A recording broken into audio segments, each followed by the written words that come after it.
ঢাকা ৮ আসনের স্বতন্ত্র প্রার্থী ও ইনকিলাব মঞ্চের মুখপাত্র শরীফ ওসমান হাদীকে গুলি করে হত্যাচেষ্টার ঘটনায় তদন্তে গুরুত্বপূর্ণ অগ্রগতির তথ্য জানিয়েছে আইন শৃঙ্খলা বাহিনী। এই ঘটনায় প্রধান সন্দেহভাজন ফয়সাল করিম মাসুদের স্ত্রী শ্যালক ও এক বান্ধবী সহ ৩ জনকে আটক করেছে র্যাব। আটকরা হলেন ফয়সালের স্ত্রী সামিয়া, শ্যালক শিপু এবং বান্ধবী মারিয়া। ঢাকা ও নারায়ণগঞ্জে অভিযান চালিয়ে তাদের আটক করা হয়।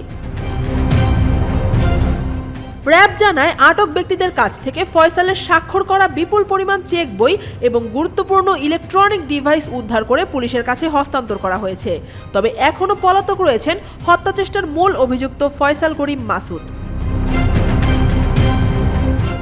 এদিকে গোয়েন্দা সূত্রের দাবি, এই হামলার পেছনে একটি বড় ইসলামী দলের কয়েকজন নেতার সম্পৃক্ততার তথ্য পাওয়া গেছে। যদিও বিষয়টি এখনও যাচাই বাছাইয়ের পর্যায়ে রয়েছে বলে জানিয়েছেন তদন্ত সংশ্লিষ্টরা। তদন্তে আরও জানা গেছে, হামলার পর ফয়সাল মোটরসাইকেলে করে সাভার ও ধামরাই হয়ে শেরপুরের নালিতাবাড়ির সীমান্ত এলাকায় যান। তিনি সীমান্ত পেরিয়ে ভারতে পালিয়েছেন নাকি দেশের ভেতরেই আত্মগোপনে রয়েছেন সে বিষয়ে তদন্ত চলছে। এই ঘটনায় সীমান্ত দিয়ে অবৈধ পারাপারের সঙ্গে জড়িত অভিযোগে নালিতাবাড়ি এলাকা থেকে 2 জনকে আটক করা হয়েছে। এছাড়াও ফয়সালের মালিকানাধীন আইটি প্রতিষ্ঠান অ্যাপল সফট আইটি লিমিটেডের কম্পিউটার জব্দ করা হয়েছে। তদন্তকারীরা আরও জানান, ইনকিলাব কালচারাল সেন্টার সহ বিভিন্ন স্থানে ওসমান হাদীর সঙ্গে ফয়সালের একাধিক ছবি পাওয়া গেছে, যা তদন্তে গুরুত্বপূর্ণ আলামত হিসেবে দেখা হচ্ছে।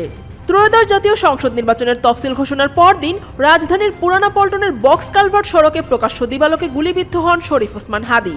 মোটরসাইকেলে আসা আততায়ী গুলি করে দ্রুত পালিয়ে যায়। সর্বশেষ তথ্য অনুযায়ী উন্নত চিকিৎসার জন্য ওসমান হাদীকে নিয়ে এয়ার অ্যাম্বুলেন্স সিঙ্গাপুরের উদ্দেশ্যে রওনা হয়েছে।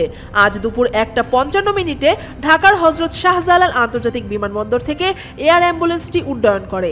হামলায় জড়িতদের গ্রেফতারে আইন শৃঙ্খলা বাহিনীর অভিযান অব্যাহত রয়েছে। আফিয়া আক্তার, ঢাকা ওয়াচ।